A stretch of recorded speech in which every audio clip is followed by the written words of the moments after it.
तालाब के आसपास जो अवैध अतिक्रमण है, बड़े रिसोर्ट हैं और कई मैरिज गार्डन हैं, उसको लेकर अब एनजीटी सख्त है और अफसरों को सख्त हिदायत दी है कि जल्द ही इसमें अतिक्रमण की कार्रवाई होना चाहिए। और कुल 72 अतिक्रमण जो है इसमें बताए गए हैं, जो एफटीएल के 50 मीटर के दायरे में है। हमारे साथ ज़्यादा जानकारी के साथ बातचीत करने के लिए जो वकील है अधिवक्ता हर्षवर्धन तिवारी जी हैं। यार जी, किस तरह का ये जो एनजीटी ने इसमें जी, पूरे मामले में कार्रवाई चल रही है, एसडीएम और तहसीलदार को भी इसमें बोला गया है कि अतिक्रमण हटाने पर कार्रवाई जी। जी किस तरह की? देखिए, ये क्या मामला ये है कि हमारे पास हमारे शहर में भुज वेटलैंड है, बड़ा तालाब जिसे कहते हैं, बट उसपे समय-समय से अतिक्रमण होता जा रहा है और उसको संरक्षित करना बहुत ज़रूरी है। तो राशिद नूर खान साहब ने इसमें एक याचिका दाखिल कराई थी और उस याचिका में एक आदेश एनजीटी का 7 अक्टूबर 2025 में पहला आदेश हुआ था। तब से लगातार अभी तक 8 आदेश हो चुके हैं। इसमें लगातार आदेश यही हुआ है कि अतिक्रमणों को हटाया जाए और उनको कंज़र्व किया जाए उस जगह को। पर किसी तरीके से बीच में धीरे-धीरे समय में अब कुछ कार्रवाइयाँ हुई हैं और एनजीटी में ने लिस्ट प्रोवाइड करी है, अराउंड 70-72 या कुछ बच्चे हैं इसमें। ये उन्होंने इस तरीके से बताया है ये चीज़ें, तो उसमें कार्रवाई अभी चल रही है। जैसे कल एसडीएम मैडम आई थी, तो उन्होंने बताया है कि हमारी कार्रवाई जारी है, बट ये पुलिस बल उनको मुहैया नहीं हो पाया, जिस कारण से वो आगे कार्रवाई नहीं कर जैसे पाए हैं। उन्होंने ये बोला है कि पुलिस बल मुहैया नहीं हो पा रहा है, तो उसको लेकर किस तरह का एनजीटी ने जी, संज्ञान लिया, उस पर एनजीटी क्या ने निर्देश इसमें दिए हैं? कलेक्टर साहब को डायरेक्शन इश्यू करी है कि वो पुलिस के साथ कोऑर्डिनेट करके एसएसपी को अपॉइंट करें, जिससे कि आगे कार्रवाई के लिए पुलिस बल मुहैया हो सके समय-समय पर। क्योंकि लगातार ये कार्रवाई चलती रहेगी, एक दिन में पूरा वो नहीं हो सकता, तो जब-जब कार्रवाई के लिए पुलिस बल की ज़रूरत पड़े तो वो मुहैया कराएँ, इस चीज़ के लिए कलेक्टर साहब को डायरेक्शन इश्यू हुई है। देखिए, प्रशासन भी लगातार कह रहा है कि हम लोगों ने जो कार्रवाइयाँ इसमें अतिक्रमण को लेकर की है, तो ऐसी कहाँ कमियाँ रह रही है, किन जगह को छोड़ा जा जा रहा है और जिस तरह से क्या इसमें कौन से नियमों को लागू करके जो कार्रवाई की जा रही है?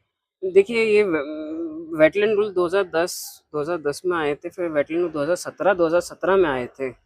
फिर उसके बाद जो है 16 मार्च 2022 को अपना मध्य प्रदेश सरकार का एक आदेश आया था। तो हुँ। उस आदेश के ऊपर जो है सरकार कार्रवाई कर रही है कि 16 मार्च 2022 के बाद जो भी अतिक्रमण है, उन पे वो कार्रवाई कर रही है। जिस तरह से उन्होंने डिटेल एनजीटी में प्रोवाइड करी, उससे ये चीज़ एक दर्शाती है। बट मेरा मानना ये है कि 2010 और 2017 के वेटलैंड रूल्स क्योंकि पहले से एनफोर्स थे, तो उसके अकॉर्डिंग कार्रवाई होनी चाहिए और 2010 के बाद जितने भी अतिक्रमण या कंस्ट्रक्शन हुए, उनको वहाँ से हटाना चाहिए। और भोपाल मास्टर प्लान 2005 में भी इस चीज़ का इसलिए प्रावधान रखा गया था कि वेटलैंड के बाजू में पहले बफर एरिया रखा गया था, फिर बॉटनिकल गार्डन के लिए प्रावधान रखा गया था, फिर लो डेंसिटी एरिया रखा गया था, ताकि उस एरिया पे कभी कोई डेंस पॉपुलेशन ना आए।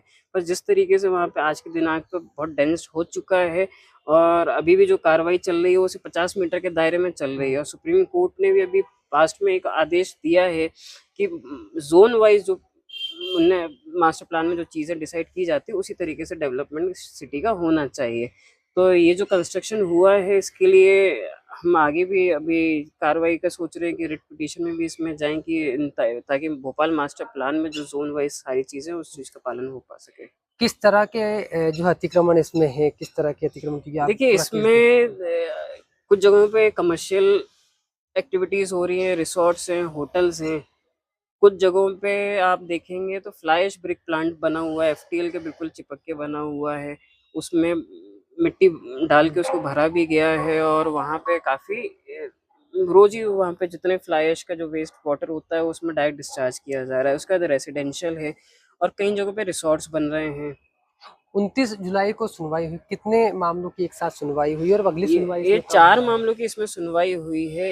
एक बड़े तालाब के 2 मैटर थे इसमें और एक केरवा और कलियासोत का मैटर था। तो चारों को एक साथ एनजीटी ने सुनवाई करी और इसमें आदेश दिया है कि तीनों वाटर बॉडी से अतिक्रमण को हटाया जाए, उनको कंज़र्व किया जाए। अच्छा, इसमें एसडीएम और तहसीलदार को भी किसी तरह का निर्देश दिया गया है? कब हाँ, क्या रिपोर्ट उनको आगे पेश करनी, थोड़ा-सा इस पे बताइए? देखिए एसडीएम और तहसीलदार को इसमें डायरेक्शन इश्यू हुई है। एसडीएम को उसमें आदेश किया गया है कि उन्होंने आज तक क्या कार्रवाई करी है, अभी कितने अतिक्रमण बचे हैं और कितने उनने कितनों पे कार्रवाई कर दी और कितनों में कार्रवाई नहीं करी, तो वो क्यों नहीं करी है, इस चीज़ का एक लिस्ट प्रोवाइड करें वो। इसे लिस्ट के लिए प्रोवाइड करने की जी। बात